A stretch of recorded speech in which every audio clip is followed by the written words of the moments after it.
The sun rose over the small coastal town of Seagrove, casting golden rays across the calm ocean waves. It was a day that had been marked on calendars for months, Sarah and James's wedding day. The entire town buzzed with excitement as friends, family, and neighbors prepared to celebrate the union of two people who were deeply loved by everyone around them. For Sarah and James, this wasn't just another milestone. It was the culmination of years of dreams, struggles, and unwavering commitment to each other. Sarah stood in front of the mirror in her childhood bedroom, staring at her reflection. Her long white gown shimmered softly under the morning light, its intricate lace detailing making her feel like a princess from one of the fairy tales she used to read as a child. She smiled faintly, but couldn't help feeling a little nervous. Weddings were supposed to be magical, yes, but they also came with so much pressure. What if something went wrong? What if she tripped while walking down the aisle or forgot her vows? These thoughts swirled in her mind, though deep down she knew none of those things really mattered. All that truly mattered was James, the man, waiting for her at the end of the aisle. Meanwhile, James paced back and forth inside the tiny dressing room at St. Mary's Chapel. His suit fit perfectly, his tie was neatly knotted, and his shoes gleamed after hours of polishing the night before. But no amount of preparation could calm the butterflies fluttering wildly in his stomach. He kept checking his watch, counting down the minutes until he would finally see Sarah again. They hadn't seen each other since the rehearsal dinner the previous evening, and even though tradition dictated they stay apart until the ceremony, James missed her terribly. Outside, guests began arriving, chatting animatedly as they took their seats. The chapel was small but charming, with ivy climbing up its stone walls and flower petals scattered along the path leading to the entrance. Inside, rows of wooden pews were adorned with garlands of fresh flowers, filling the air with a sweet fragrance. At the front of the chapel stood an archway made entirely of roses and greenery, framing the spot where Sarah and James would exchange their vows. Everything looked picture-perfect, just as they had always imagined. As the clock struck noon, soft music began playing, signaling the start of the ceremony. James took a deep breath and turned to face the doors, his heart pounding in anticipation. When they opened and Sarah appeared, time seemed to stop. She walked slowly, arm in arm with her father, her eyes locked onto James. Her smile was radiant, lighting up the entire room. James felt tears welling up in his own eyes as he realized how lucky he was to have found someone as extraordinary as Sarah. Their journey together hadn't been easy. They met when they were teenagers, bonding over shared hobbies and late-night conversations about life, love, and everything in between. Over the years, they faced challenges that tested their relationship: long-distance separations, misunderstandings, and moments of doubt. Yet through it all, they never gave up on each other.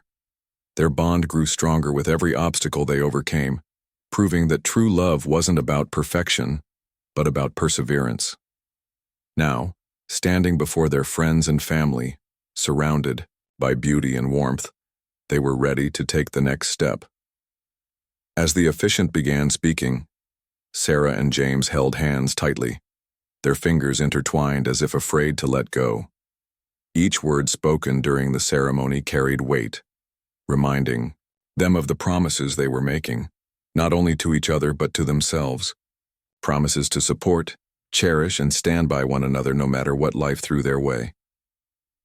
When it came time to say their vows, both Sarah and James paused briefly, overwhelmed by emotion. Sarah spoke first, her voice trembling slightly but clear, enough for everyone to hear. "James," she began, looking straight into his eyes, "you are my best friend, my partner, and my greatest blessing. From the moment we met, I knew there was something special about you. You've taught me what it means to love unconditionally, and today I promise to spend the rest of my life showing you just how much you mean to me." James wiped away a tear before responding. "Sarah," he said, his voice thick with emotion, "you are the reason I believe in miracles. You've shown me kindness, patience, and strength when I needed it most. Today I vow to honor and protect you, to laugh with you in happiness and hold you close in sadness. No matter where life takes us, I will always choose you." The congregation erupted into applause as the couple sealed their vows with a kiss. Cheers and whistles filled the air, echoing off the chapel walls. For a brief moment, everything felt perfect. Friends hugged each other, parents cried tears of joy, and children giggled excitedly. It was a celebration of love, a reminder that even in a world full of chaos, there is still beauty to be found in human connection. But as Sarah and James walked hand in hand down the aisle, basking in the glow of their newfound marital bliss, neither of them could have predicted the tragedy that awaited them. Little did they know their story was far from over, and what happened next would leave everyone stunned, forever changing the lives of those who loved them. As Sarah and James stepped out of the chapel, hand in hand, the bright sunlight greeted them like a warm embrace. The guests followed closely behind, cheering and tossing handfuls of flower petals into the air. Cameras flashed endlessly, capturing every smile, every laugh, and every joyful moment. For Sarah and James, it felt surreal, like they were living inside a dream. Everything around them was vibrant, alive, and brimming with happiness. Yet, amidst all the celebration, something strange began to stir. Sarah paused for a moment at the top of the stone steps leading down to the chapel's courtyard. She glanced over her shoulder, taking in the scene behind her. Friends laughing, children chasing each other playfully, and elderly relatives exchanging stories about how young love reminded them of their own weddings decades ago. It was beautiful, yes, but as she turned back to face forward, a sudden wave of unease washed over her. At first, she thought it might just be exhaustion catching up with her. After all, planning a wedding wasn't easy. It required countless hours of decision-making, coordination, and emotional energy. But this feeling wasn't fatigue. It was different, sharper, almost alarming. "Are you okay?" James asked, noticing the subtle shift in her expression. His brow furrowed slightly as he studied her face. Despite the cheerful atmosphere surrounding them, Sarah's eyes seemed distant, clouded by something he couldn't quite place. "I'm fine," she replied quickly, forcing a smile that didn't quite reach her eyes. "Just a little dizzy, I think." She shook her head lightly, trying to shake off whatever odd sensation had taken hold of her. Her voice sounded confident enough, but deep inside, she couldn't ignore the nagging discomfort growing in her chest. It started as a faint pressure, barely noticeable, but within seconds, it intensified, spreading through her body like an invisible weight pressing down on her. James squeezed her hand reassuringly, though his own concern was mounting. He had known Sarah long enough to recognize when something was truly wrong. She wasn't one to complain or exaggerate, especially not on a day as important as this. If she said she felt dizzy, then it wasn't just nerves. It was real. Still, neither of them wanted to let anything ruin their special day. They had worked so hard to make it perfect, and now, standing here surrounded by everyone who mattered most, they refused to allow doubt or fear to creep in. The newlyweds continued down the steps, joining their guests in the courtyard where photographers were busy snapping candid shots. Sarah tried to focus on the moment, reminding herself how lucky she was to have such a wonderful partner and supportive community. But no matter how hard she pushed the unsettling sensations aside, they lingered stubbornly in the background, refusing to fade away. As she posed for pictures, leaning against James's shoulder, she found herself gripping his arm tighter than usual, not because she wanted to feel closer to him, though she always did, but because she needed stability. Something about the ground beneath her feet felt unsteady, as if it might give way at any second. Meanwhile, James wasn't faring much better. While Sarah struggled with dizziness and chest tightness, he began experiencing symptoms of his own. At first, it was mild, a slight tingling in his fingertips that he dismissed as nothing more than cold weather or excitement. But soon the sensation spread, moving up his arms and settling uncomfortably in his chest. His heartbeat quickened, pounding loudly in his ears, and he felt a strange heaviness settle over him. It was as though an invisible force was squeezing his ribs, making it harder to breathe. Forcing himself to stay calm, James glanced around discreetly, hoping no one else noticed his distress. He didn't want to alarm anyone, least of all Sarah. She already looked pale, her usually rosy cheeks drained of color, and beads of sweat dotted her forehead despite the cool breeze blowing gently across the courtyard. Every instinct told him to pull her aside, ask her what was happening, and figure out why they both suddenly felt so unwell. But before he could act, another distraction demanded their attention. A group of friends approached, eager to congratulate the happy couple. One of James's groomsmen clapped him on the back enthusiastically, nearly knocking the wind out of him.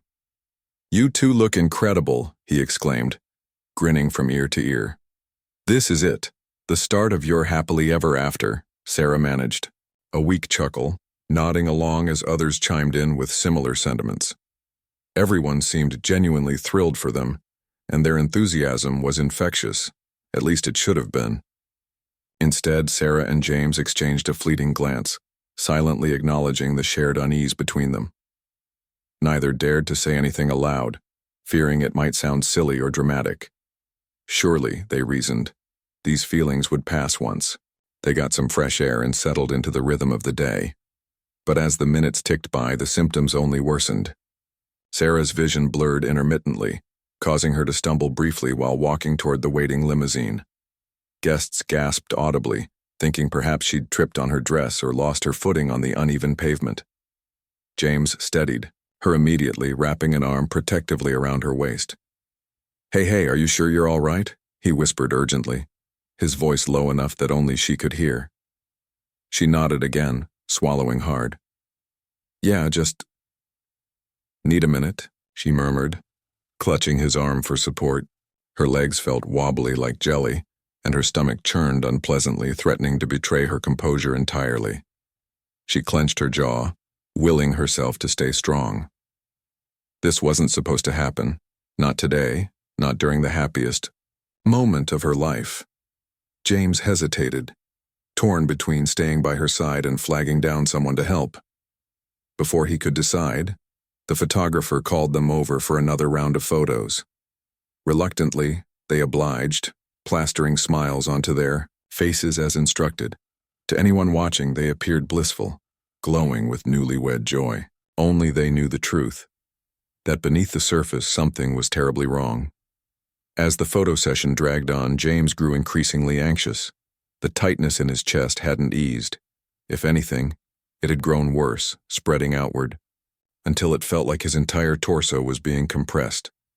He tried to take slow, steady breaths, but each inhale came shallow and labored. Beside him, Sarah swayed slightly, her grip on his arm tightening further. Her knuckles turned white as she fought to maintain her balance, her earlier confidence replaced by visible strain. Finally, unable to ignore their declining condition any longer, James leaned close to Sarah. "We need to sit down," he said, firmly, his tone leaving no room for argument. Without waiting for a response, he guided her toward a nearby bench tucked under the shade of a large oak tree. The move drew curious looks from some of the guests, but most assumed it was simply a romantic gesture, a chance for the newlyweds to steal a quiet moment together amid the chaos. Once seated, Sarah rested her head against James's shoulder, closing her eyes momentarily. Her breathing was rapid and shallow, matching his own erratic rhythm. Neither spoke, too consumed by their individual battles to articulate what they were feeling. All they knew was that something was very, very wrong, and time was running out to figure out why. The newlyweds sat silently on the bench beneath the sprawling oak tree, their shoulders touching as they tried to steady themselves. The soft rustle of leaves overhead provided a brief sense of calm, but it did little to ease the growing unease in their bodies. Sarah's head rested lightly against James's shoulder, her breathing shallow and uneven. James kept one arm wrapped around her, holding her close, while his free hand pressed against his chest, trying to alleviate the crushing sensation that refused to subside. Around them, the festivities carried on as if nothing was amiss. Guests milled about, chatting animatedly and snapping photos with their phones. Children darted between tables, giggling and chasing each other, while older relatives exchanged stories under the warm afternoon sun. The air smelled faintly of fresh flowers and catered food, delicious aromas that would normally have made Sarah's mouth water. But today, even the thought of eating turned her stomach. She swallowed hard, fighting back waves of nausea that threatened to overwhelm her. James glanced at Sarah again, his concern deepening. Her face had grown paler, almost ghostly, and beads of sweat glistened on her forehead despite the cool breeze. He wanted to say something, to ask her outright what was happening, but he didn't want to alarm her further. Instead, he tightened his grip on her shoulder, offering silent reassurance. "Just breathe," he murmured softly, more to himself than to her. His own breaths came in short bursts now, his lungs struggling to draw in enough air. Despite their worsening condition, neither Sarah nor James could bring themselves to interrupt the celebration. This was their day, a culmination of years of love, effort, and dreams, and they didn't want anything to spoil it for their guests. Surely, they reasoned, this strange malaise would pass soon. They'd get through it together, just like they always did. Eventually, after several minutes of sitting quietly, Sarah stirred slightly. "I think I'm okay now," she said weakly, attempting a small smile. It was clear she was trying to convince herself as much as James. Slowly, she rose to her feet, swaying unsteadily before regaining her balance. James stood beside her immediately, ready to catch her if she faltered again. With some effort, they made their way back toward the main gathering area, where the reception was beginning to pick up steam. A live band played upbeat tunes, filling the space with lively music. Waitstaff moved gracefully among the crowd, carrying trays laden with hors d'oeuvres and glasses of sparkling champagne. Strings of fairy lights twinkled above, casting a golden glow over the scene. Everything looked magical, the kind of setting people dream about for their special day. But for Sarah and James, the magic felt distant, unreachable. As they approached their designated table at the center of the venue, they were greeted by cheers and applause from their loved ones. Friends raised their glasses in toast, calling out heartfelt congratulations. "To Sarah and James," someone shouted, prompting others to echo the sentiment. Glasses clinked together, and laughter filled the air. James forced a smile, raising his own glass weakly in response. Beside him, Sarah managed a nod, though her movements were slow and deliberate. She picked up a glass of water from the table and took a cautious sip, hoping it might settle her churning stomach. When it didn't help, she set the glass down, gently, her hands trembling slightly. As the evening progressed, the atmosphere grew livelier. Speeches began with close friends and family members taking turns sharing heartfelt stories about the couple. One of Sarah's childhood friends recounted how she and Sarah used to dream about their future weddings when they were kids. Another speaker joked about James's infamous clumsiness during their teenage years, drawing laughter from the crowd. Through it all, Sarah and James sat quietly, listening but unable to fully engage. Their discomfort continued to mount. Sarah's vision blurred intermittently, forcing her to blink rapidly to refocus. Her heart raced erratically, pounding so loudly she swore everyone around her must hear it too. James, meanwhile, battled a growing sense of dread. The tightness in his chest hadn't eased, instead it intensified, spreading outward until it felt like an iron band was squeezing his entire torso. Each breath became shallower, more labored, and beads of sweat trickled down his temples. Still, they endured silently, unwilling to disrupt the joyous occasion. Every time someone asked if they were all right, they nodded and smiled, assuring everyone that they were simply tired or overwhelmed by the excitement of the day. Inside, however, panic simmered just below the surface. Something wasn't right.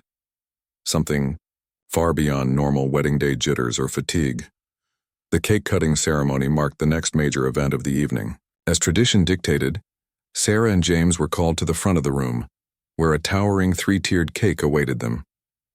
Decorated with intricate floral designs and topped with a miniature figurine of a bride and groom, it was a masterpiece, worthy of admiration. Cameras flashed as the couple stepped up to the dessert table, knives in hand. Sarah reached for the handle of the ceremonial knife, her fingers trembling violently. She tried to steady herself, gripping the knife tighter, but her strength failed her. With a clatter, the utensil slipped from her grasp and fell to the floor. The sudden noise startled everyone, and the room fell eerily silent. All eyes turned, to Sarah, who stood frozen, her face pale and drawn. Her breathing came in rapid gasps now, her chest rising and falling visibly with each strained inhale. James rushed to her side, his own panic mounting. "Sarah," he whispered urgently, placing a hand on her arm. She didn't respond, her gaze distant and unfocused. Guests began to murmur nervously, sensing that something was terribly wrong. A few people stood, moving closer to offer assistance. One of Sarah's cousins knelt beside her, asking if she needed water or fresh air. But Sarah couldn't answer. Her legs buckled beneath her, and she collapsed into James's arms unconscious. Panic erupted instantly. Screams and cries rang out as guests scrambled to help. Someone shouted for an ambulance while others fanned Sarah with napkins or loosened her dress to help her breathe. Amid the chaos, James remained by her side, cradling her limp body and pleading with her to wake up. Tears streamed down his face as he realized how dire the situation truly was. And then, without warning, James staggered backward, clutching his chest. His knees gave way, and he collapsed onto the floor beside Sarah. The room descended into complete pandemonium as friends and family rushed to aid the fallen couple. No one understood what was happening, but one thing was painfully clear. This was no ordinary case of exhaustion or stress. Within moments, paramedics arrived, rushing into the venue with medical equipment in tow. They worked quickly, assessing Sarah and James's conditions and administering emergency care. Despite their best efforts, however, the newlyweds remained unresponsive. Their hearts had stopped beating, and reviving them proved impossible. By the time the ambulances sped away, sirens wailing, the once celebratory atmosphere had transformed into one of shock and despair. Guests huddled together, crying and comforting one another as they struggled to process the unimaginable turn of events. What had started as the happiest day of Sarah and James's lives had ended in tragedy, a nightmare no one could have foreseen. In the days that followed, questions swirled endlessly. How could two young, healthy individuals suddenly fall ill and die within minutes of each other? What unseen force had robbed them of their future together? For the grieving families and bewildered community, answers couldn't come soon enough. But as investigators began piecing together the puzzle, it became clear that this story was far from over, and the truth behind the tragedy would leave everyone stunned. The chaos that erupted at the wedding reception was unlike anything anyone present had ever experienced. One moment, the room buzzed with laughter and joy. The next, it descended into a scene of panic and confusion. Guests scrambled to help as Sarah and James collapsed onto the floor, their bodies limp and unresponsive. The air was thick with cries of distress, urgent shouts for help, and the frantic rustling of people moving chairs and tables out of the way to make space for paramedics. When the first responders arrived, 2 ambulances pulling up outside the venue within minutes, their presence brought a flicker of hope to the distraught crowd. Paramedics rushed inside, carrying oxygen tanks, defibrillators, and other life-saving equipment. They knelt beside Sarah and James, working tirelessly to revive them. CPR compressions echoed through the now silent hall, each rhythmic push met with tense anticipation from the onlookers. But despite their best efforts, neither Sarah nor James showed any signs of improvement. Time seemed to stretch endlessly during those agonizing moments. Family members clung to one another, sobbing uncontrollably, while friends stood frozen in shock. Some whispered prayers under their breath, others paced back and forth, unable to bear standing still.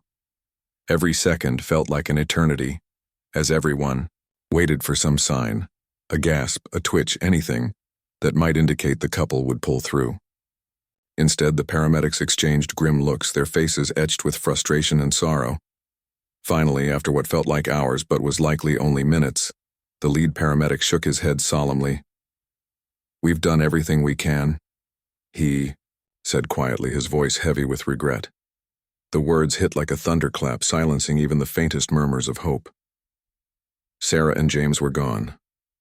Their hearts had stopped beating shortly after they collapsed, and no amount of medical intervention could bring them back. A collective gasp rippled through the room as the reality sank in. Many broke down completely, collapsing to their knees, or burying their faces in their hands. Others stared blankly ahead, too stunned to process what had just happened. It was surreal, impossible even, to think that two vibrant, healthy individuals who had been smiling and laughing mere hours earlier were now gone forever. Paramedics carefully loaded Sarah and James's bodies onto stretchers, covering them with clean white sheets before wheeling them out of the venue. The sight of those stretchers sent fresh waves of grief crashing over the crowd. Friends and relatives followed silently, watching as the ambulances drove away, their red and blue lights flashing ominously in the fading evening light. For many, this image would haunt them for years to come, a stark reminder of how quickly happiness could turn to tragedy. As the initial shock began to wear off, questions started swirling. What could have caused such a sudden and catastrophic event? Both Sarah and James were young, active, and seemingly in perfect health. They hadn't shown any prior symptoms of illness, nor had they mentioned feeling unwell leading up to the wedding. How could something so devastating happen on what was supposed to be the happiest day of their lives? Investigators arrived shortly afterward, taking charge of the scene. Detectives interviewed guests, staff members, and vendors meticulously, documenting every detail of the evening. Photographs were taken, food samples collected, and security footage reviewed. Nothing was overlooked, not even the smallest clue, as authorities worked to piece together the events leading up to the tragedy. One of the first breakthroughs came when several guests recounted witnessing Sarah and James exhibit unusual behavior earlier in the day. Reports described Sarah stumbling briefly during the ceremony, clutching her chest and appearing pale and shaky. James, too, had reportedly looked unwell, leaning against walls and frequently checking his pulse. These accounts painted a troubling picture of two people struggling with mysterious symptoms long before their collapse. Meanwhile, attention turned to the catering team responsible for the reception meal. Staff members recounted an incident involving a broken champagne bottle intended for the toast. According to them, the original bottle had shattered accidentally while being transported to the venue. To avoid delays or embarrassment, they replaced it with another bottle provided by an unknown supplier, a friend of one of the groomsmen. At the time, no one thought twice about the substitution. After all, it was just champagne. However, forensic analysis revealed chilling evidence. Traces of cyanide were found in the liquid from the replacement bottle. Someone had tampered with the drink, lacing it with enough poison to kill instantly. This discovery sent shockwaves through the community, leaving everyone reeling with disbelief. Who could have done such a thing? And why target Sarah and James specifically? Detectives wasted no time pursuing leads. Suspicion initially fell on a disgruntled ex-partner of James's, who had publicly threatened him weeks before the wedding. Social media posts and messages revealed bitter exchanges between the two, fueling speculation that jealousy or revenge might have motivated the crime. However, further investigation failed to produce concrete evidence linking the ex-partner to the poisoned bottle. As days turned into weeks, the case grew colder, frustrating both investigators and grieving families desperate for answers. Meanwhile, rumors spread throughout Seagrove, speculating wildly about possible motives and suspects. Some pointed fingers at jealous acquaintances, while others suggested more sinister explanations involving professional rivalries or financial disputes. Yet none of these theories held up under scrutiny. Then, almost 3 months after the tragedy, a breakthrough emerged. A tip-off led detectives to Evelyn, a former colleague of Sarah's who harbored a secret obsession with James. Interviews with co-workers revealed that Evelyn had spoken obsessively about James for years, often expressing resentment toward Sarah for taking him away. She had attended the wedding under false pretenses, pretending to be supportive while secretly plotting to destroy their relationship. Evelyn's arrest sent shockwaves through the town. During questioning, she confessed to poisoning the champagne, explaining how she believed killing Sarah would free James to be with her instead. Her warped logic shocked even seasoned investigators, who struggled to comprehend how envy and delusion could drive someone to commit such a heinous act. Evelyn was charged with double homicide and sentenced to life in prison without parole, bringing a measure of justice to the devastated families. But while the legal proceedings provided closure of sorts, the emotional scars ran deep. Sarah and James's loved ones grappled with overwhelming grief, haunted by memories of the day that should have celebrated love, but ended in unimaginable loss. The tragedy served as a sobering reminder of the fragility of life and the devastating consequences of unchecked hatred. In the aftermath, Sarah and James's families established a foundation in their memory, dedicated to raising awareness about toxic relationships and preventing similar tragedies. Annual gatherings were organized to honor their legacy, with balloons released into the sky as symbols of enduring love. Though their lives were cut tragically short, Sarah and James's story lived on, a testament to the power of love, resilience, and the enduring human spirit. The days following the wedding tragedy were a blur of grief, confusion, and unanswered questions. The once vibrant coastal town of Seagrove seemed to fall under a shadow, its streets quieter than usual as people struggled to process the unimaginable loss of Sarah and James. Neighbors who had eagerly anticipated celebrating their union now found themselves grappling with anger, sadness, and disbelief. How could such a joyous occasion turn into one of the darkest chapters in the town's history? For Sarah and James's families, the pain was unbearable. Their parents wandered through their homes like ghosts, unable to sleep, eat, or focus on anything beyond the void left by their children's absence. Every corner of their houses held reminders of happier times, photos of family vacations, childhood drawings, and mementos from milestones long past. Each item felt like a dagger piercing their hearts, forcing them to confront the cruel reality that they would never see Sarah and James again. Friends tried to offer support, bringing meals, sitting quietly beside grieving relatives, or simply holding their hands when words failed. But no amount of comfort could fill the emptiness created by the couple's sudden deaths. It wasn't just the loss itself that weighed heavily on everyone. It was the sheer randomness of it. Sarah and James weren't sick. They hadn't been involved in an accident. They had died inexplicably, collapsing within minutes of each other. At their own wedding reception, the lack of answers gnawed at everyone, leaving behind a sense of helplessness and frustration.